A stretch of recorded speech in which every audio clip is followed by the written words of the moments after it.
that spans generations.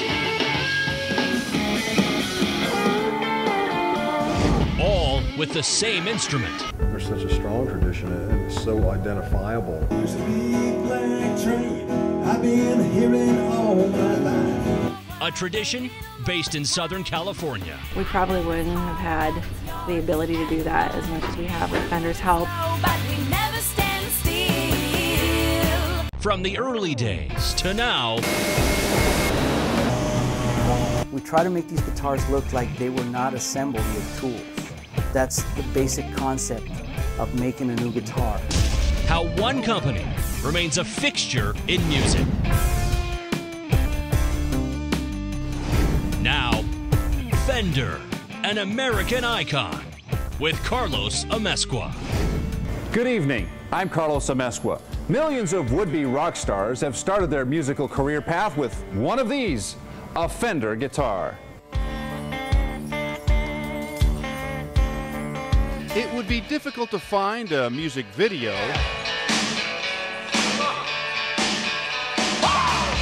a concert,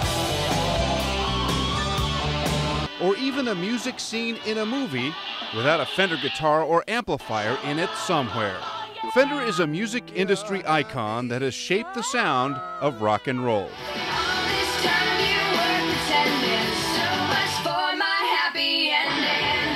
Many of today's most popular musicians are Fender artists: John Mayer, Eddie Van Halen, Eric Clapton, and Richie Sambora, just to name a few. I know it's hard, but it's yours and mine. We're moving slow, but we never stand still. The ladies of Reigning Jane get their sound from Fender. We're an independent band, so it's a pretty exciting opportunity for us to be endorsed by a company like Fender, who believes in not only, supporting major label artists, but supporting people who are doing something grassroots and different. Fender! Fender! Way to go, way to go. Turn it over, read it carefully. You feel it, you smell it, you know it. It's a great traditional instrument. There's a big black train I've been hearing all my life. It doesn't matter what you go out there and try. I think people who really love American music and roots music always go back to that. My mama's sitting in it, thinking about that world out there. Billy Bob Thornton of the Boxmasters is a Fender artist. And like so many, he has stories about his first guitar, his first time with a Fender. My uncle had a blonde telly when I was a kid. He was a country musician, and he was left-handed, so he played a right-handed telly upside down, yeah.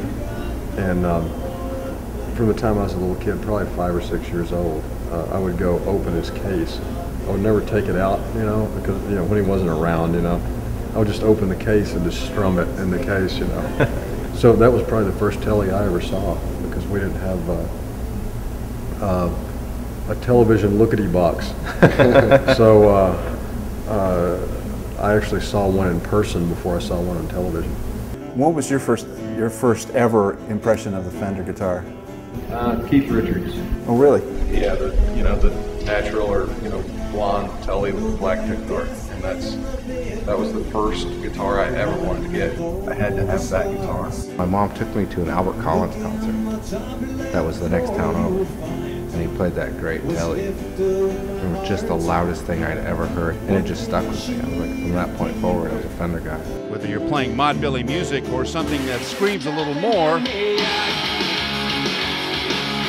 musicians work with Fender master builders to tweak their instrument into exactly what they want. We took a 1957 precision bass neck, a lefty, that's why the headstock's upside down, and put it on a 60s jazz body.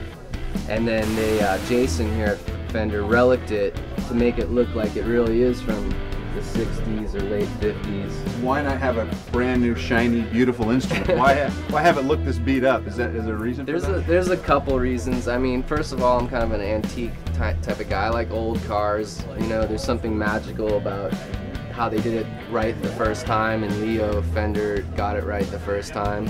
Getting it right didn't come quickly for Southern California native Leo Fender. As a young man, he started out experimenting with electronics and radio. It wasn't until a collaboration with guitar lover Doc Kaufman that Leo realized the potential in making guitars. The whole thing really started right there when he met Doc, because Doc was already involved in that and Leo was looking for something. So they put those two things together and you have the idea for the electric guitar and manufacturing guitars. So that's what they did, you know, even before World War II started. They got together and filed a couple of patent applications with the patent office and started manufacturing these little Hawaiian guitars here in Fullerton. Richard Smith is a curator of the Fullerton Museum Center. He wrote the book Fender, The Sound Heard Round the World, also known as the Fender Bible. Leo Fender was able to break the rules because he was an outsider. He came in with these ideas for how to make a guitar better, but he wasn't bound by the past or by any kind of tradition. I noticed a picture of Leo Fender with a saxophone. Did Leo play the guitar? No, he didn't. He got interested in it because of Doc Kaufman and because he saw it as a new field, something that they could break into. Coming up. It was every kid's dream in the 60s, and I know this from my own experience, to own a Fender guitar. How this Southern California company helped define an era.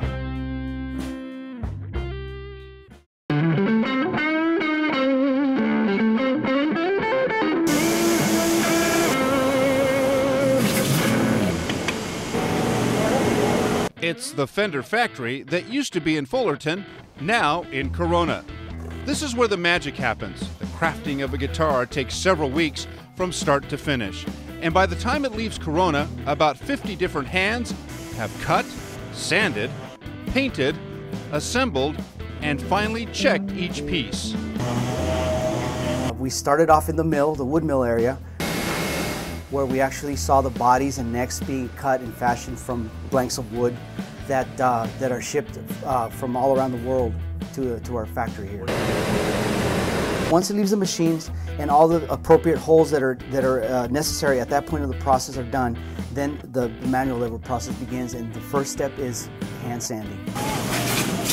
After the sanding is complete, the guitar heads into paint. Once we paint the body or neck, we need to let it cure for a few days, and we have a system which we call a dry cycle. We hang the bodies. Once they're dry to the touch, they're no longer tacky, then we begin the buff and polishing process. So we have to bring the shine back up. Only then do we begin the final assembly process. The process of making a guitar takes a little longer than you would think, because so much of what is done here is checked and then checked again. If for some reason along the way a guitar is rejected, it's sent back to the prior process to see if it can be fixed. If not, that guitar gets destroyed. As a company, Fender is passionate about standing behind its product. And so when you hear, you know, the Fender brand, what does it mean? It means that it's a promise to our customers that this instrument will perform, it will bring out the creativity in you, it won't mask what's individual about you, your individual playing style and your voice, whether it's an amplifier or a guitar, that it's roadworthy, that you can love it to death, you can play it till the paint falls off of it. It has a collectible nature to it. And it's just people really get passionate about it.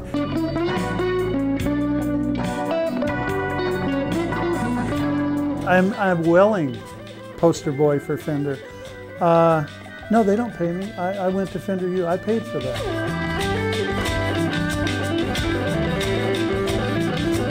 Still ahead. And the same people that build Eric Clapton's guitars will build your guitar. Fender strums an artistic chord, making one-of-a-kind guitars.